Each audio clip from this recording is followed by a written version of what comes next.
Hi, lovelies. Esther here.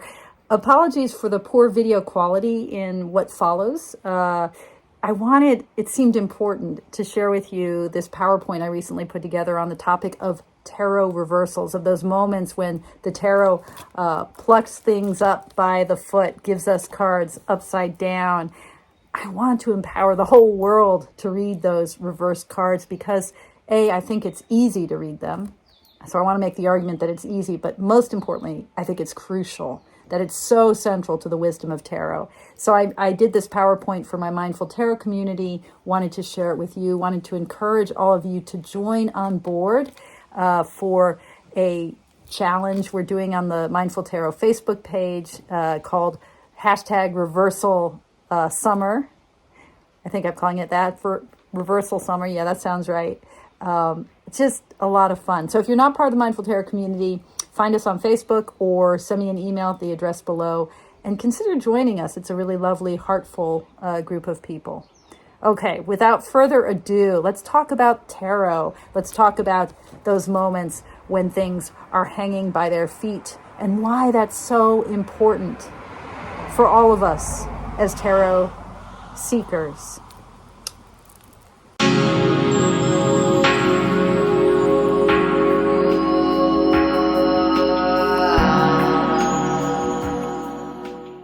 It's one of those topics that's a little bit, I don't even want to say controversial, but people tend to feel like, I don't want to do reversals, or yes, you must do reversals. Well, I want to argue that reversals matter. They're really important. They're an essential part of what the tarot is and what it brings to us. They're essential part of the wisdom of the tarot. But in making that argument, I also, first and foremost, want to say, yeah, and reversals are easy to read. So that's the good news. By the way, this is an image. Apparently there's an upside down house in Brighton, in England. So, reversals matter. This is what happens when you put the word reversal into Google images. You get weird images like this one. Anyway, I digress. So why is it that reversals are a topic of some consternation and controversy? And I think it's because typically we act as though reversals are the other half of tarot meaning. I remember looking at a recent book about reversals, and the author said, now I'm going to teach you about the other half of the tarot deck. So typically the way of thinking about reversals is to say, there's the 78 cards, and it's like the positive numbers on the number line. Then there's the negative numbers. So you've got your 78 cards, and then you have not only all the meanings that you have to memorize from those 78 cards, but now you have what each of those cards means upside down. Twice the work, half the fun, right? Reversals become just more work from memorization, or so the story goes. Or even worse than that, this is from I'm not sure who the author of this is. I found this card online, this cheat sheet online, where the person is arguing that there are at least 4 different ways to read reversals, and then they offered this kind of keyword sheet for all 78 tarot cards where they list the upright meaning and then 4 different ways to read the reverse meaning. So reversal as a blockage of energy, reversal as the opposite meaning of the upright, reversal as an internalized expression, or reversal as the shadow side. So now, we've said, okay, there's memorizing the upright meanings, and then there's 4 other additional meanings you have to memorize. Oh my God, so many freaking meanings, like 590 meanings or something, if I did my math correctly, which I probably didn't. Well, that's just too many meanings. If reversals are something extra that we bring to tarot, if they're like an extra meaning, additional meanings, they're not worth it. But what I want to say is that reversals aren't something extra that we bring. They aren't about additional meanings. Instead, reversals are fundamental to the worldview that tarot brings to us. It's no accident that the Tower card, the scariest card in the tarot deck, is itself a card that's depicting a reversal, something from on high going down low, a topsy-turvy making of the world.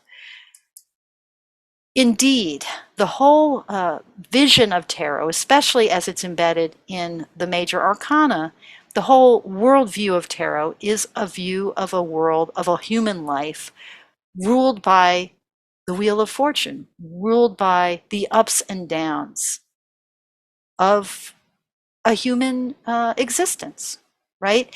And it's not an accident, I want to say, that the 10th card in the major arcana, literally the pivotal card as we move from the first decade of the major arcana to the second decade, that card is the wheel of fortune.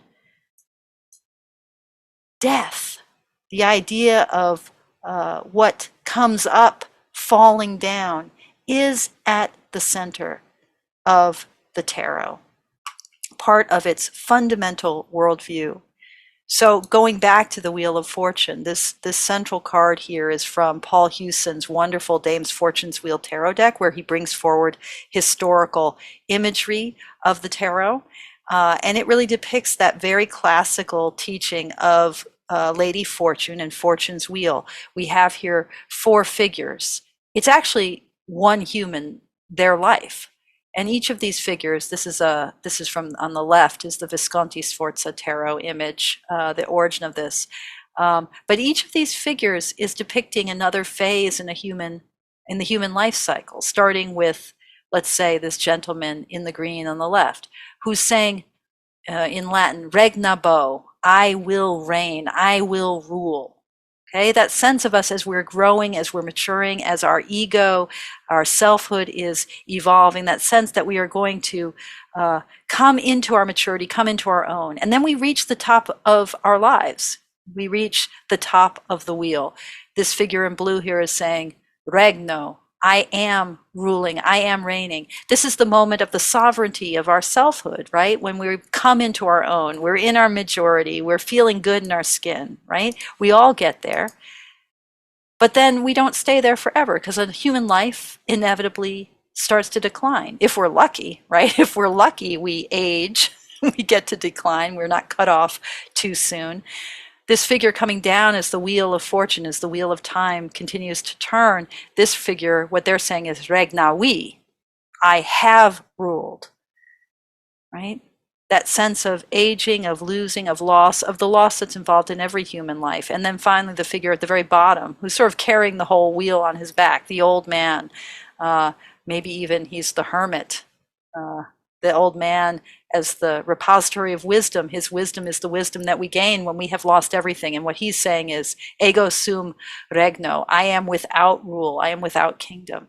So this is the movement of a human life, right? Of a human rising into completion and passing away. That vision is central to the tarot and central to the 13th trump, to the death card. Here we have at the bottom of the Waite-Smith imagery for the death card, we have that king, right? That king who is without rule. There he is with his crown, but we also have the whole life cycle. We've got the mother, we've got the child. We have a symbol here of worldly sovereignty. Everything falls before the scythe of death, right? And yet, it's a circle, isn't it? It's a wheel, because, you know, the crown, that sovereignty of us as we reach the height of our powers, the height of our maturity, that gets blown off. Life is about these tower moments where what has been built up falls down. But notice how the crown, the bursting crown here, the crown that's cut off from our head as we decline, it's also the crowning glory of the sun. Maybe the setting sun, but maybe the rising sun, because what rises also sets, and what sets also rises. The tarot's most profound image for this topsy-turviness of our human life is the image in the Hanged Man. And I think in that halo of the Hanged Man, this image of what it is to be reversed, to suffer a reversal, to have our world turned upside down, there is something ennobling in that. That halo, to me, it seems like that is the crown, that is the sun that rises in the context of what is let go. Now, historically, the Hanged Man imagery, the imagery of the 12th trump card, the card that precedes death, that imagery is taken from the early modern practice of hanging traitors by their foot. This is a depiction, it's a sort of modern artist rendering of a historical tarot card, where we see really clearly that the Hanged Man, the origin of the Hanged Man image in the Waite-Smith deck, or in even in the Marseille tarot, that image is very much drawn from a depiction of the ultimate traitor, Judas Iscariot. Here we have Judas with the silver coins, with his booty, what he has gained from betraying Christ. This image of betrayal. Now, why do I share this? It's because this worldview that shows us how everything that rises also falls, this worldview that shows us how death cuts down all kings, but that in that cutting down, something may rise, that we may fall down to rise up in a different sense, in a more elevated sense. Why is it important that the hangman is drawn from an imagery that relates to Judas Iscariot? Well, it's the Christian doctrine of the happy fall. That is the worldview that's embedded in tarot. Now, what's the happy fall? That's the historical view that would have been so obvious to all of the Renaissance artists drawing the original tarot decks, so obvious to the kind of allegorical symbolism that comes into the historical tarot that's there in the major arcana. It's the worldview that says, it's a good thing that Adam and Eve sinned in the Garden of Eden. That fall, that tumbling down from God's favor, is what enabled the redemption of Jesus Christ, who's often referred to as the second Adam. Or we needed a Judas in order to have the salvation of Christ. Loss and gain, falling and rising, perdition and redemption. These are two sides of the same coin. What goes down rises up. What rises up must fall. The whole vision of human life as valuable, as meaningful, depends on the notion of falling. This is another way of saying, I'll come back to that image in a second. This is another way of saying that reversals are essential. It's essential that we fall in order that we rise up. It's essential that the wheel keeps turning, that what rises comes down, so that what is down may eventually rise back up. And that image, right, that image of what's on high relating to what's beneath, is all through the tarot in its imagery of reversals, in its imagery of highs and lows, in its revolutions of perspective. So this is a familiar kind of, for some of us, a familiar echoing between these three cards, the Hierophant, the Lovers, and the Devil, where, on the one hand, we have this image of the holy authority of the Pope, of the High Priest, right? That is echoed in this infernal version of the same thing with the devil. What's on high finds its echo in what's below, but also the sense of the lovers, of the way that we humans find unity and wholeness through our connection to what's above. In the vision of the tarot, this all-important turning of the wheel, I like to think of this as being the importance of the number 10 in tarot. This X marks the spot of the wheel of fortune itself, that what's on high is also what's below. And the profound imagery that gets carried into Arthur Edward Waite's vision and Pamela Coleman Smith's artwork for the Waite Smith Tarot of the magician, of the most powerful figure, arguably, in the tarot, as the person who unites what is above with what's below with what's above, the person who shows us as above, so below, the person that unites the sovereignty of that reigning figure, regno. That's the thing that the person at the top of Fortune's wheel is saying, regno, that unites regno with that which is without kingdom, sine regno. What's below and what's above are united. What's below and abased finds its salvation. This is the profound worldview of the tarot, a worldview that says above and below are connected by a narrative of redemption, a narrative of salvation, that it's a good thing when things come down because they rise up. For those of you who are interested in things like the hero's journey and Carl Jung's theories of archetype and of individuation, of our coming into our own as spiritual fulfilled beings, that image of what falls rising up and the importance of going down in order to come back up, the importance of the happy fall. Well, another version of that is the hero's journey, and this notion that we have to go down into the dark. We have to go fight the dragons underneath the earth in order to rise up into our fullest human potential. That's the worldview of tarot. So what I'm saying here is reversals are crucial. Reversals as a metaphysical idea, this idea that things have to go down. Fate has to be turned on its head. Jesus has to be betrayed. Adam has to fall, right? Eve has to eat the apple. These bad things have to happen. Our tower moments have to happen in order for us to rise up. Reversals are essential to the worldview of the tarot. And that image of the hanged man, right? Who in his hanging down, in the betrayal that is represented by being plucked up by your foot, that's where the halo, the grace comes from. That is the tarot's own depiction of a reversed card, right? The hanged man. Will I find it in the deck quickly? You know, that hanged man, he is our reversed card, right?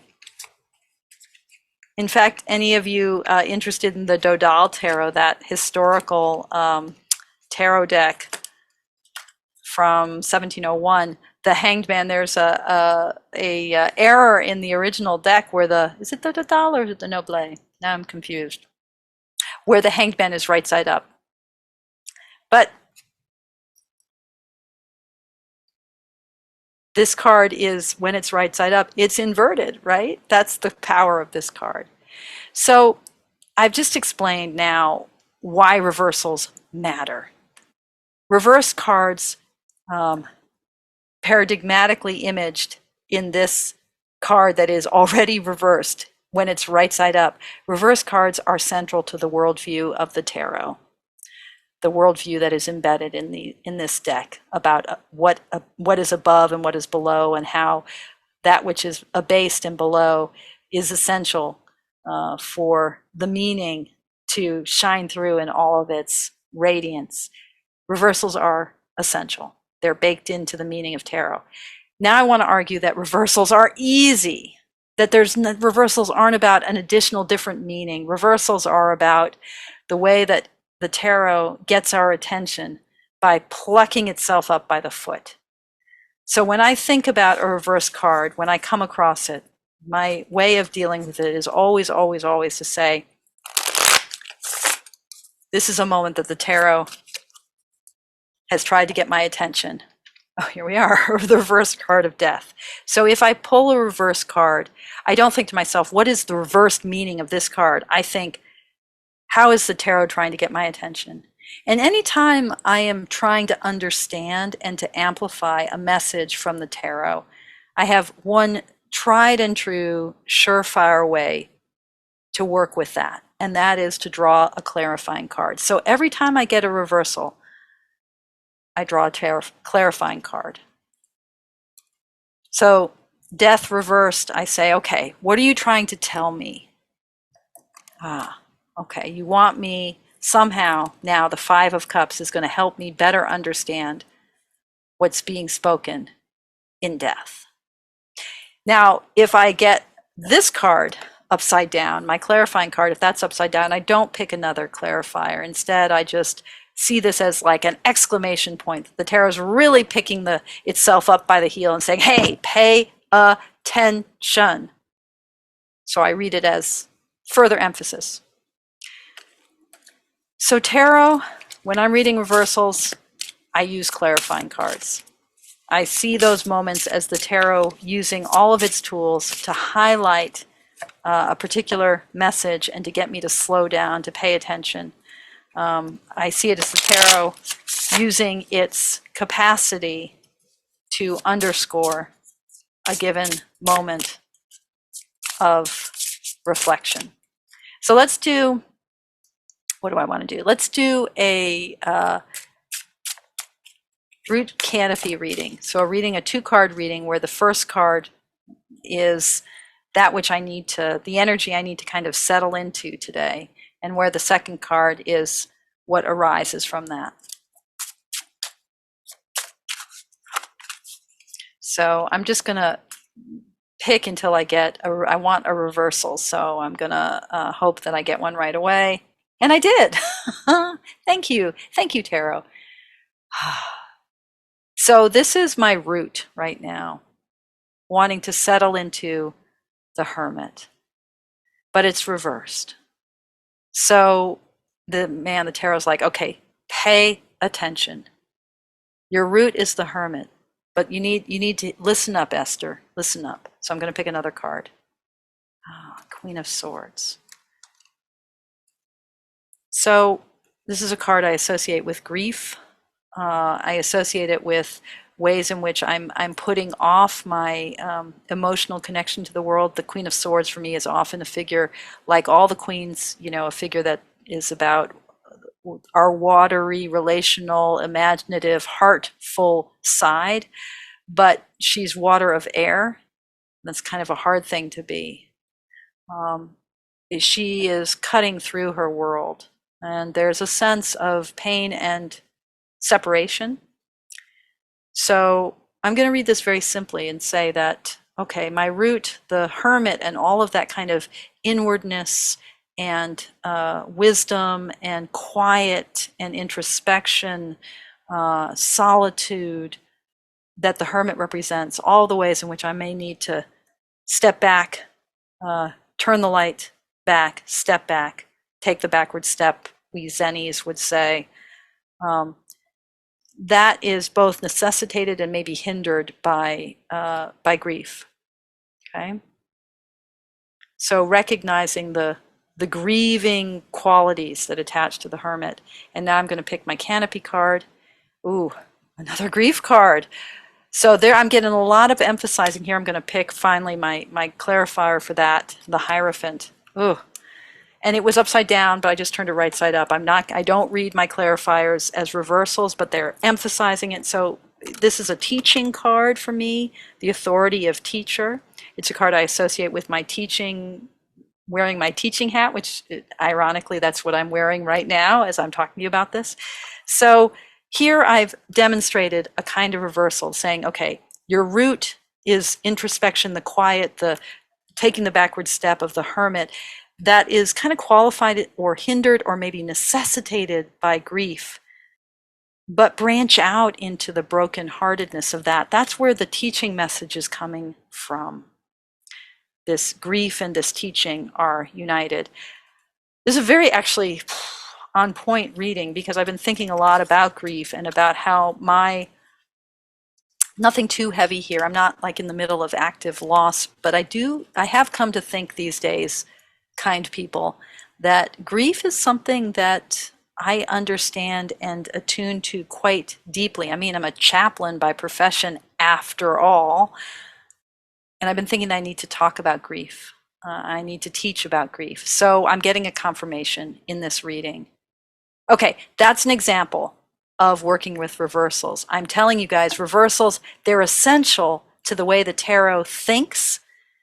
Reversal is all about, in the world of tarot, it's all about how we elevate things, how we transcend through grappling with the nitty-gritty of our lives. They're about these tower moments, and how those tower moments that we go through are also moments of grace. So don't be afraid of reversals, but also recognize that reversals, when you reach a reversal, when you pick a reverse card, it is the tarot telling you to slow down and to look. And the way we look more deeply with tarot is through clarifying cards. Simple, easy peasy, lemon breezy. Reversal summer. Let's do it. Let's do it, people. All right. Enough for now. Thank you all for your practice. Thank you for sharing your time with me today, and take good care.